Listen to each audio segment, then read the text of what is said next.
Isaac, why did you come to the PCUSA conference this year? I was really interested in the topics, especially dealing with the issues of immigration and issues dealing with the war at home as opposed to the war abroad, and looking at some of the groups here in Chicago, how a number of interracial groups are working together for similar and common causes, all in the name of peace and justice. And why is it important, do you think, that young adults would be involved in the conference? Well, absolutely. You know, we're an organization that wants to grow and wants to prosper over years. So in order to do that, you're going to need a demographic to come up, a younger demographic to come up behind those that are already doing the work now.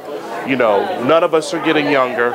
As a country, we're getting older, and so we definitely need the influx of young people to come in with newer, fresher ideas.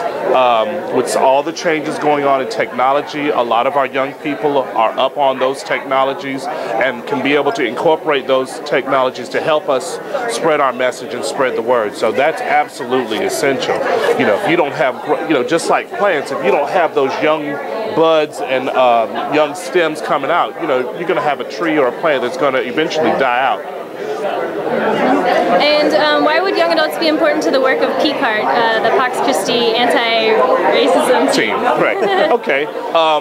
Well, one important thing that I think is going on is because most of our young people have grown up in what they call, and I hate using this term because I don't think it's necessarily accurate, but this post-racial society where they didn't have to worry so much about some of the overt racism in the past. However, racism nowadays has become much more covert, much more subversive, and I think too many young people now seem to believe that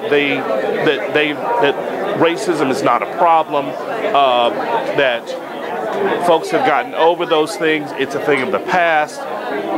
Young people don't seem to realize, for me, especially white versus people of color youth, there's not an understanding of that white youth still have a whole lot of advantages in this country, a lot of privileges in this country that their colleagues, that their POC colleagues do not.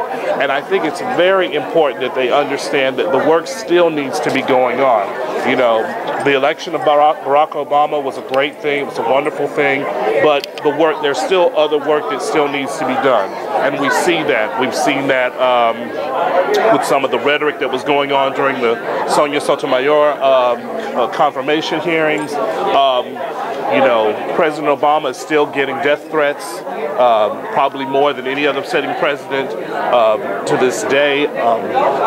There's still those issues that are still going on, and still those instances that are still happening to say that racism is not totally dead. And so we definitely need young people involved in our movement for fresher perspectives, and how to combat these problems. Absolutely.